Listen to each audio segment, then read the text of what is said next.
Hello दोस्तों, quick cash में आपका स्वागत है। 69 बीपीएससी का पेपर 30 सितंबर को है और हमारे चैनल द्वारा अलग अलग सब्जेक्ट की क्लास शुरू करा दी गई है। आज हम लोग इकोनॉमिक्स की ये 4th क्लास है। इससे पहले 3 क्लास हम लोग कर चुके हैं। आज ये चौथी क्लास है और हम लोग आज भारत की अर्थव्यवस्था के बारे में देखेंगे, क्योंकि इकोनॉमिक्स से क्वेश्चन आजकल बहुत ज़्यादा आते हैं और बहुत डीपली क्वेश्चन आते हैं, और जब तक हम सिलेबस को ठीक से नहीं पढ़ेंगे तब तक हमारे क्वेश्चन गलत हो जाएंगे, क्योंकि बीपीएससी का पेपर बहुत पैटर्न बदल चुका है और हर सेक्टर से वहाँ पे क्वेश्चन कठिन कठिन आने लगे हैं। इसलिए हमें भी जो है उन टफ क्वेश्चन के आधार पर ही अपनी तैयारी अच्छे से करने की ज़रूरत है। और अलग अलग सेक्टर को, अलग अलग टॉपिक, सिलेबस के अलग अलग टॉपिक को जब हम अच्छे से देखते हैं तो हमें चीज़ें बिल्कुल याद रहती हैं, और हमारा सिलेबस अगर कंप्लीट रहता है तभी हमें एग्जाम में हमारे क्वेश्चन सही होते हैं। तो इसलिए हम लोग आज इकोनॉमिक्स की चौथी क्लास शुरू करते हैं और हमारे चैनल द्वारा लगातार आपको क्लास प्रोवाइड कराई जाएगी। आप लोग चैनल को जरूर सब्सक्राइब कर लीजिएगा, बेल आइकन को प्रेस कर लीजिएगा, जिससे इस तरह की क्लास आपको लगातार मिलती रहे। हम लोग शुरू करते हैं। अर्थव्यवस्था के अगर क्षेत्र की बात की जाए तो भारत की अर्थव्यवस्था को मुख्य रूप से 3 क्षेत्रों में बांटा जाता है, लेकिन आज का रिसर्च के द्वारा 2 और क्षेत्र हो गए हैं। तो 5 क्षेत्रों की बात आजकल इकोनॉमी में की जाती है, शोध अनुसंधान के द्वारा, रिसर्च के द्वारा।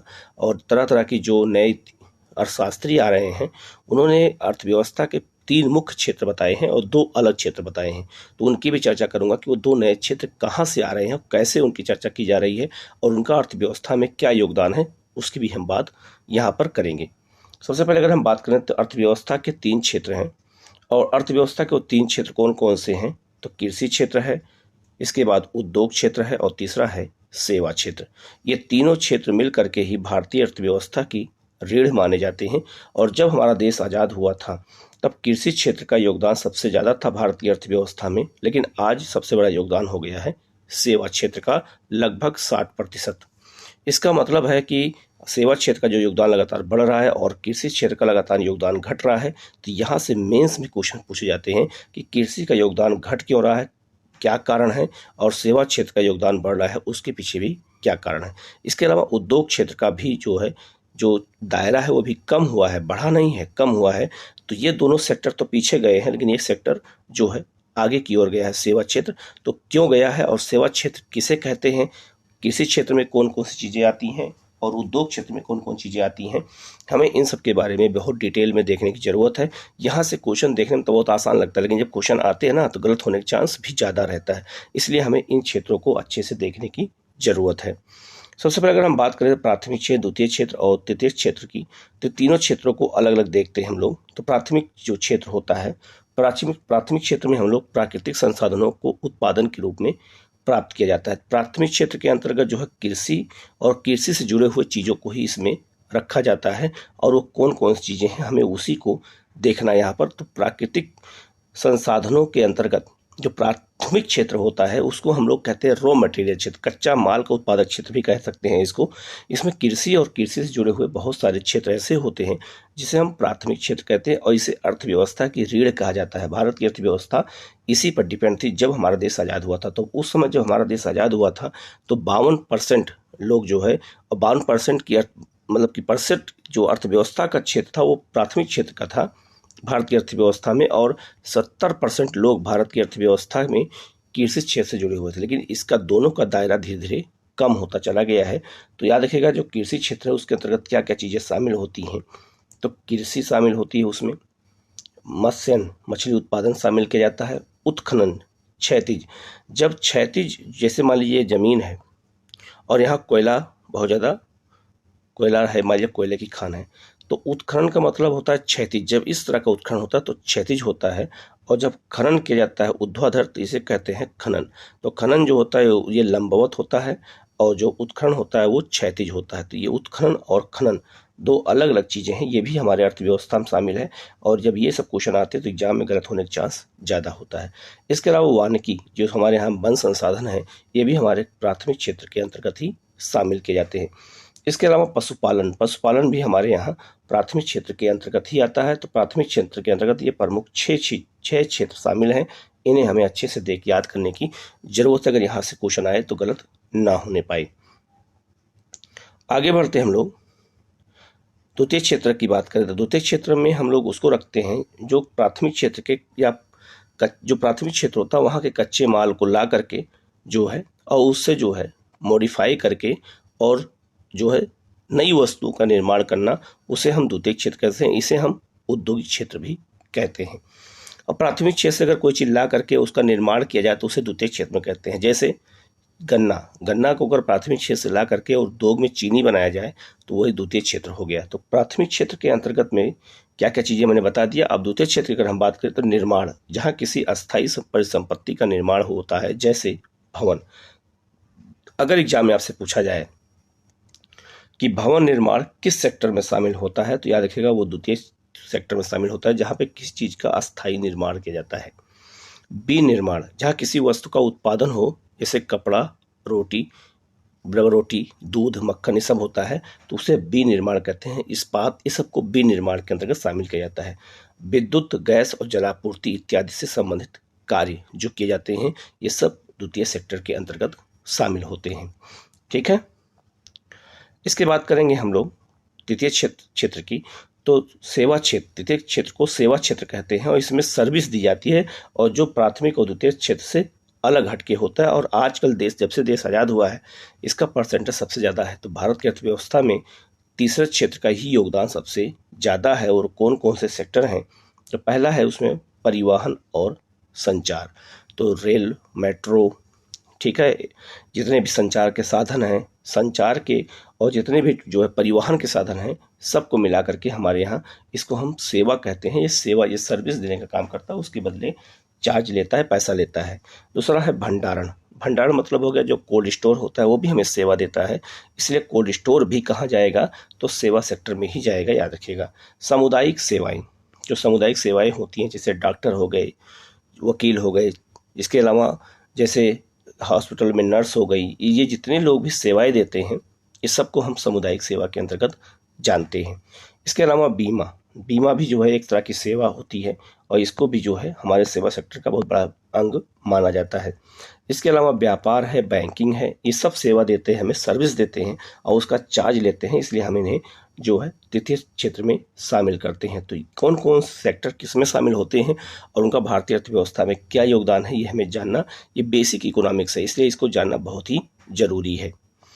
इसके बाद हम लोग आगे बढ़ते हैं, अर्थव्यवस्था के कुछ अन्य क्षेत्रों की बात करें तो आजकल क्या है, चतुर्थ क्षेत्र की भी बात होने लगी है। चतुर्थ क्षेत्र के अंतर्गत क्या क्या शामिल किया जाता है, अगर एग्जाम में अगर आपसे पूछ दिया जाए तो गलत होने चांस ज़्यादा है। तो कौन कौन क्षेत्र हैं जो है चतुर्थ इकोनॉमिक क्षेत्र में आते हैं अर्थव्यवस्था क्षेत्र में, जैसे सरकार, सांस्कृतिक, पुस्तकालय, शोध संस्थान, अनुसंधान, शिक्षा, सूचना प्रौद्योगिकी आदि, ये सब कहाँ आ जाते हैं, चतुर्थ क्षेत्र में।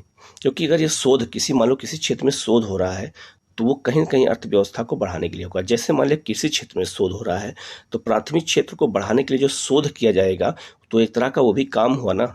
अनुसंधान, अगर मान लीजिए कि इस्पात उत्पादन में अनुसंधान कोई किया जा रहा है या किसी सेक्टर में फैक्ट्री में अनुसंधान किया जा रहा है, सेवा क्षेत्र में अनुसंधान किया जा रहा है, तो कहीं ना कहीं वो अर्थव्यवस्था को बढ़ाने का काम कर रहा है। इसीलिए शिक्षा को, सूचना को, इन सबको हटा करके आजकल एक नया सेक्टर की बात होने लगी है, चतुर्थ सेक्टर की बात होने लगी है। तो ये भी हमें जानना बेहद जरूरी है कि चतुर्थ सेक्टर में कौन कौन चीज़ें शामिल होने लगी हैं और उनका भी क्या महत्व है भारत की अर्थव्यवस्था में।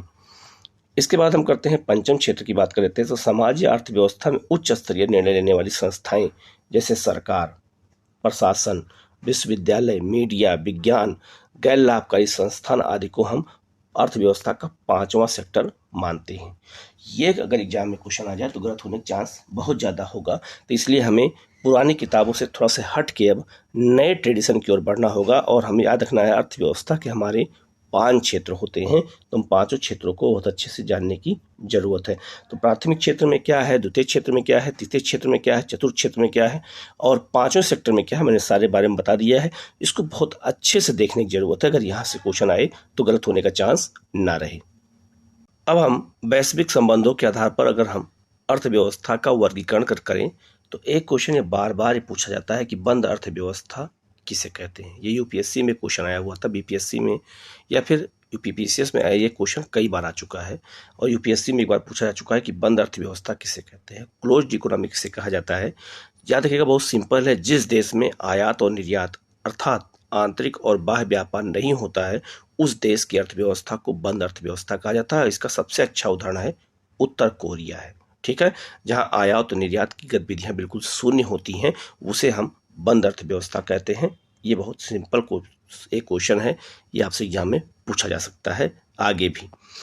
नेक्स्ट है खुली अर्थव्यवस्था किसे कहते हैं? तो जिस अर्थव्यवस्था की जो है उत्पादन, उपभोग, पूंजी निर्माण सब प्रक्रिया में लेन देन जो है अंतर्राष्ट्रीय स्तर पे होता रहे, मतलब कि आयात और निर्यात सब कुछ होता रहे, बस उसी को सिंपल समझिएगा, उसी को खुली अर्थव्यवस्था कहते हैं। और पूरे यूरोप की अर्थव्यवस्था, भारत की अर्थव्यवस्था, अन्य देशों की सब अर्थव्यवस्थाएं खुली अर्थव्यवस्था का उदाहरण मानी जाती हैं।